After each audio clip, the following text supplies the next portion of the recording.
And we'll start with sort of an outline of a process that's going to end figuring out how to make the decisions with the information that you have. So we'll start with gathering information, the first step in the process to answer two real questions. What do we have and what can we do with it? The first question, what you might have is three components really. The land that the building sits on, the building itself, and the air rights, the development rights, and we'll talk about what that means in a moment, that the building isn't using. So some of the first questions are, who owns it? Is it owned by the congregation? Is it owned by a large organization? Are there liens, encumbrances, or there restrictions on your property, which is another way to say, do you owe money to somebody who has a lien against your building, or has somebody made a deal with your property in the past that may limit what you can do with it in the future? So do you have a clean title and ownership documentation? And the quickest way to answer all those questions is to have an attorney do a title search on your building, which should surface most of those issues. When we get to what are we allowed to do with it, that second question, there are a couple of major considerations. The first I'll cover quickly is landmarking. If you don't know whether or not you're landmarked, New York City has put up this great resource called Discover New York City Landmarks. It's an interactive map that shows you all of the historic districts, shows you individual landmarks. If you click on them, it'll actually take you to the designation reports, which contains all sorts of useful information. Just to say, whether you are an individual landmark or whether you are located in a historic district is not materially meaningful.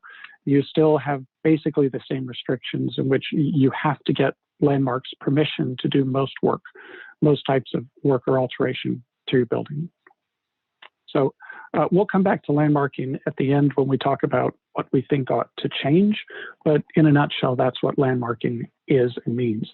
So the second big consideration is zoning. Every lot in New York City is within a zoning district. That zoning district tells you what you can and can't do with it. So zoning governs use and bulk primarily, and then some other requirements like parking. So it tells you how much building you can have, what the kind of shape of building can be to some extent, and what you're allowed to do with it. And the zoning is made up of two components: the zoning maps, which will tell you what zoning district you are. This is an example of a zoning map here. And the zoning text, which tells you what happens within, say, R7-2. Now, that tells you the requirements for new buildings. A lot of historic buildings have what's called a legal non-compliance. So if they existed before zoning was written, sometimes there are things about those buildings that don't comply with current zoning. And as long as you leave them, they're fine, but you touch it, you own it. And so if you're looking at major alterations, understanding if you have legal non-compliances that predate zoning is important to understand. Now let's talk about air rights. What are we allowed to do with it? With this thing you might own called air rights. Air rights are, just to understand what air rights are, we have to start with the basic idea of bulk. There's a term FAR, floor area ratio, that determines what bulk is permitted on any given site.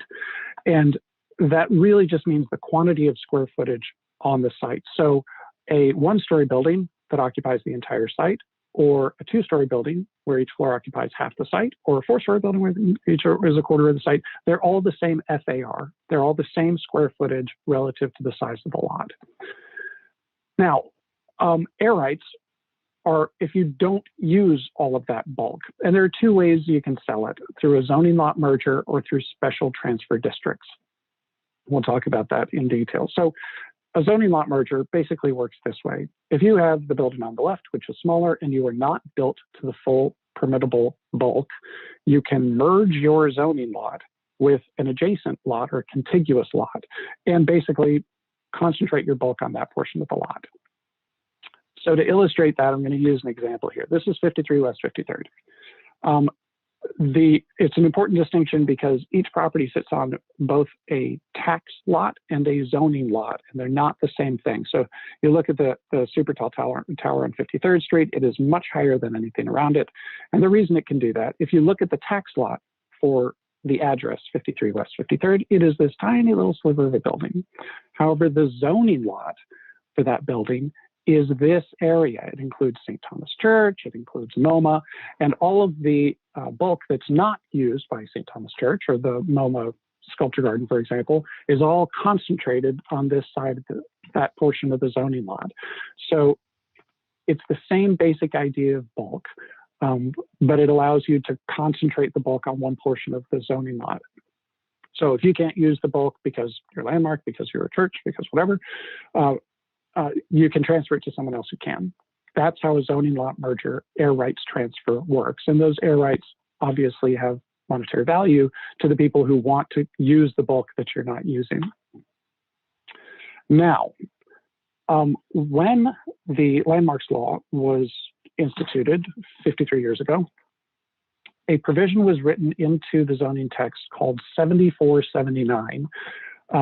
And I have it here at the bottom. The upshot is nobody likes it, and nobody who can change it wants to. But basically, it's a special rule for landmarked buildings. It says if you're a landmarked building, you can, and you're outside a historic district, it's important to say, you can merge your zoning lot, not just with the lot that's contiguous with yours on your block, but you could merge it across the street or diagonally across a corner. The process for getting that approved, it's not what we call an as of right lot merger. It's a special permit merger, which means the process for doing it is onerous and expensive. And in the 53 years that the law has been on the books, it's been successfully implemented 6 times. So it was conceived as a concession to landmark buildings so they could get something back for what being landmarked would take away from them in terms of their development potential. And everybody agrees that it's woefully inadequate and not very useful for anybody. So that's zoning lot mergers, and all of those fall under the heading of zoning lot mergers. The second way you can sell your air rights, if you happen to be in a position in a location that allows it, is through special transfer districts, which works in a similar way to the 7479, where you merge lots from across the corner, except it allows you, if you are a landmark, to sell your air rights anywhere else in the district, in that special transfer district. There are a few examples of this. The most recent and sort of comprehensive, this is the East Midtown Special Transfer District that was established within the last few years. So this is the area with this funny little carve out, the Vanderbilt corridor. And what this allows you to do basically is when JP Morgan Chase wanted to build their new headquarters at 270 Park Avenue, they could buy unused air rights from any landmarks within that. So we've got Grand Central Terminal over here, St. Patrick's Cathedral, St. Bart's, could all sell air rights into this. They could sell some, not all of what they have. St. Patrick's has got 1 million square feet of unused air rights. So this is just sort of a clear example of the flexibility that comes with a special transfer district. You take a property like St. Patrick's Cathedral, and there is no eligible receiving site. It occupies the entire block.